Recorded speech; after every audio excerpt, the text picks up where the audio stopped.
बिहार सरकार की दो प्राथमिकता है। पहली प्राथमिकता है कानून का राज, यानी अपराध मुक्त बिहार।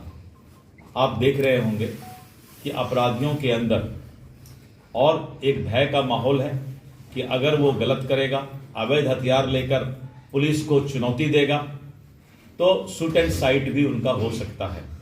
और जो full encounter, half encounter system जो है हमारा, अपराधी को बेलगाम होने से और अवैध हथियार चलाने से उनको जो है काफी लगाम लगाने का प्रयास किया जा रहा है। और वहीं पर दूसरे तरफ युवाओं को रोजगार, ये हमारी दूसरी प्राथमिकता है। युवाओं को रोजगार देने में सबसे बड़ी भूमिका उद्योग विभाग की है। और हमने कहा कि उद्योग बिहार में बहुत तरह के हैं, चाहे वो टेक्सटाइल इंडस्ट्री हो, हैंडलूम इंडस्ट्री हो, सिल्क इंडस्ट्री हो, होटल इंडस्ट्री, पर्यटन इंडस्ट्री, हैवी इंडस्ट्रीज, एमएसएमई, कुटीर उद्योग, घर घर उद्योग, हर हाथ उद्योग, एग्रो इंडस्ट्री जो किसान और खेती से संबंधित हैं, ये सभी चीजों पर इतने कम समय में हमने लगातार समीक्षा और बैठक किया है। और आपने कल देखा होगा कि कल कैबिनेट में हमने एक नया निदेशालय बनाया है। एमएसएमई, लघु सूक्ष्म उद्यम उद्योग का जो है एक अलग निदेशालय हमने बना दिया।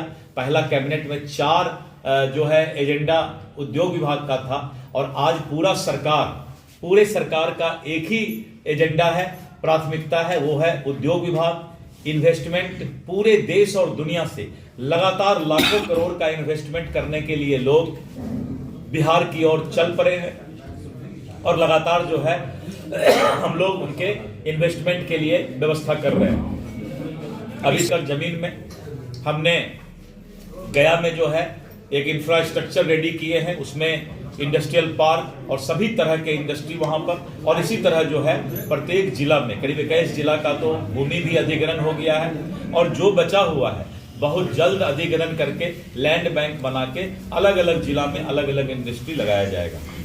सीमांचल के लिए क्या? सीमांचल के लिए भी आपको, पूरे बिहार के लिए, क्योंकि मैं मंत्री पूरे बिहार का हूं, तो सीमांचल के लिए भी जो है उद्योग का अच्छा जाल बिछेगा।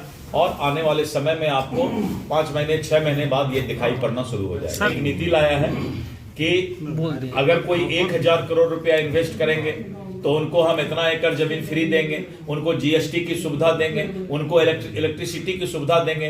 पूरे देश में ये पहला है जो अभी हमने उद्योग नीति लाया है, ये पूरे देश के और दुनिया के उद्योगपति को बिहार आने के लिए प्रेरित कर रहा है। साथ ही साथ उद्योगपति को ये एहसास हो गया है कि अब ये एनडीए सरकार कम से कम 15 साल चलने वाला है, कम से कम। आगे की बात फिर 15 साल बाद बताएंगे। यानी स्टेबल गवर्नमेंट आ गया है। तो स्टेबल गवर्नमेंट आने के कारण उद्योगपति अब बिहार आना चाहते हैं, और आप देखेंगे कि बड़े बड़े उद्योग आपके भी पूर्णिया जिला में और सीमांचल में लगेगा। डिटेंशन सेंटर पर चर्चा करने के पहले डिटेक्शन, डिपोर्ट की भी बात हम लोग को करना पड़ेगा।